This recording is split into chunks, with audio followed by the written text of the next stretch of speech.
I call Chris Hipkins. Thank you very much, Mr Speaker. Mr Speaker, I move that all the words after May 2011 be deleted. Mr Speaker, the reason I have done that is because we've just heard a very eloquent contribution from Tauhenari on the National Party side, talking about how important it is that all of the members on the Transport and Industrial Relations Select Committee can be present for the very important deliberations on this bill. And I would hate to think that any member of that committee missed out because of the outrageous referral motion that this government have moved on this bill, which gives the committee the power to meet even when the House is sitting, even when it goes into urgency, to rush through the foreshore and seabed legislation, which we know is coming up very shortly, even while the House is sitting under urgency, to rush through that outrageous piece of legislation, the foreshore and seabed legislation, which they want to do before the Māori Party completely implodes. A point of order to Ura Flavel. Sir, the member seems to me diverting way off this particular bill in terms of reference to other bills. I'd just ask if you could bring him back to the focus of the bill. Well, I thank the member. This is a first reading speech, and so first reading. So there is a little bit of flexibility here, but I hear what the member says, and I'm listening to what's being said. Chris Hipkins. Thank you very much, Mr Speaker. Mr Speaker, I'm happy to speak for a little bit longer on the reasons why I don't think this bill deserves a truncated Select Committee process that prevents the members of the Transport and Industrial Relations Committee fully participating in the deliberations on this bill, because they may have to come into the House to talk about the foreshore and seabed legislation, which is coming up, no doubt, under urgency, and I'm not surprised the Māori Party are a little bit sensitive about that particular matter. Mr Speaker, I want to pick up some of the contributions that have been made by other members of the House on this particular bill. I want to raise some of the issues that I will be asking about in the Select Committee process, because having read through the bill, and I actually have a number of questions. And particularly I'm interested in the usual maximum allowable weight issue, and what that means for vehicles that regularly are loaded to less than their maximum capacity. For example, something that the Minister of Agriculture will be taking active interest in, milk tankers, which are regularly loaded at well below their maximum allowable weight. And so what this means for milk tankers, does this mean for milk tankers that they are going to be charged at their maximum allowable rate even if they're half empty? That potentially is going to create some issues that I imagine the people who drive the milk tankers aren't going to be particularly happy with the Minister of Agriculture about, and that's something that I would like to see the Select Committee explore a little bit further. What was that? No, didn't have a response. So I think that's something the Select Committee should explore further. One of the other issues, of course, with the maximum allowable weight issue is that vehicles are often empty when they're returning to the depot, those kind of things, and what's going to happen with those. The Labour Party supports the measures in this bill that tighten up on ruck avoidance. I think that's something that we can all be pleased that the government are taking some action on. However, I think we could go a little bit further in terms of the electronic monitoring of road user charges. I'm not sure whether this bill fully provides for the new technology that could be available to monitor those issues. For example, the hub meters, the feedback that I've had from the trucking companies in my own electorate is that they find that the hub meters can be quite unreliable.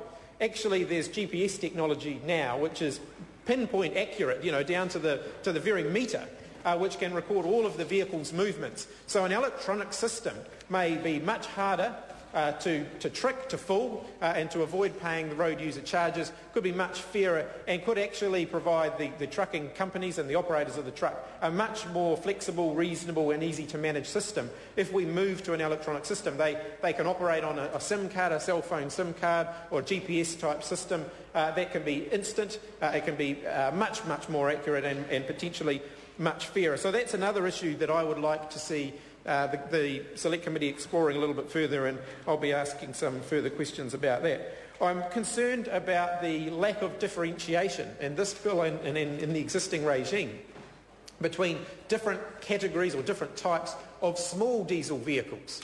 So, for example, under this bill, a small VW Golf is going to be charged roughly at the same rate to Tauhenari's Mitsubishi Challenger.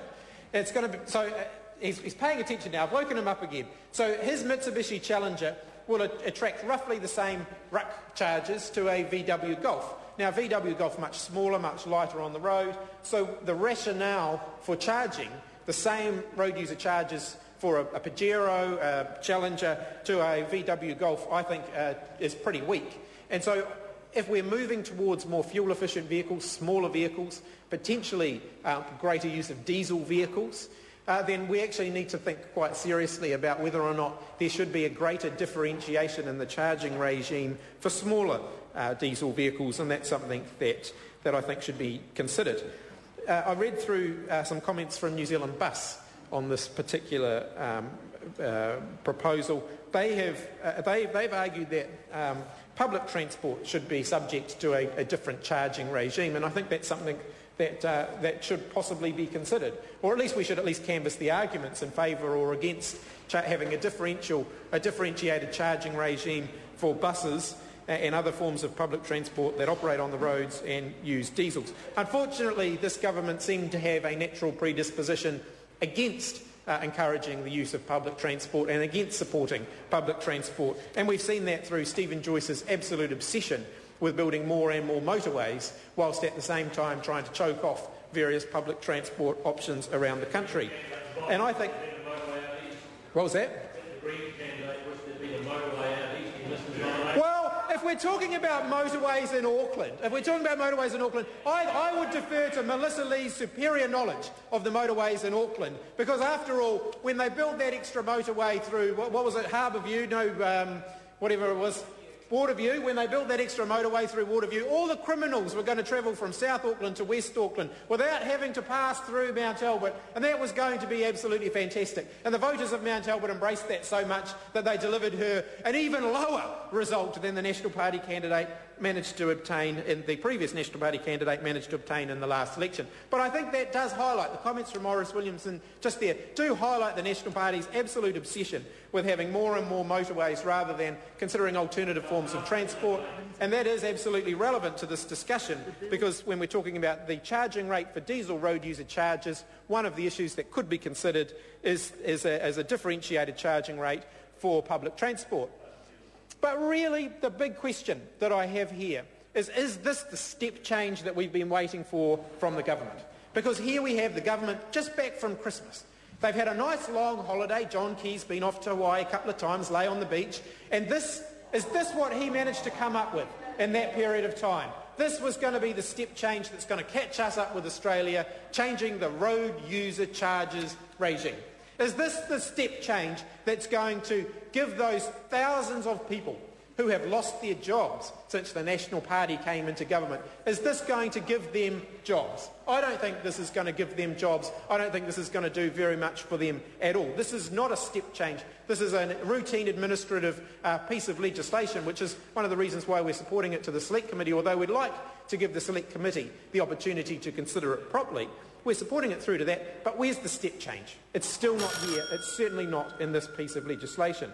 So I want to finally just comment briefly again on the Select Committee process, because I think given the lack of consultation around the draft that we've got in front of us, the draft bill that we've got in front of us, I think it's very important that the Select Committee are given adequate opportunity to do their job thoroughly, that the members of the Select Committee can focus on this bill and can give it the attention that it deserves. I don't think that's going to happen if the referral motion that the government have moved completely unnecessarily to rush this through the Select Committee, to give the Select Committee the ability to meet even when Parliament is sitting, I don't think that's going to result in this bill getting the scrutiny it deserves. What it will do is it will force members to step out of the Select Committee to participate in other parliamentary processes, such as debates in this House, or it will force members to not participate in debates in the House in order to participate in the Select Committee process. Actually, good chairmanship of a Select Committee shouldn't need, a good chairman of a Select Committee shouldn't need the type of referral motion that the government have moved. It should be very possible for the Select Committee to meet the deadline set of May 2011 without having to rush this through and without having to meet while Parliament is sitting. So, Mr Speaker, just in final concluding remarks, I think there are some meaty issues in here for the Select Committee to get into, maybe not so meaty as technical but interesting.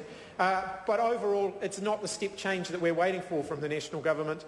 I'd like to see a really concrete plan to get the economy moving. I don't think this is anywhere near close to being that plan. Thank you. Cool.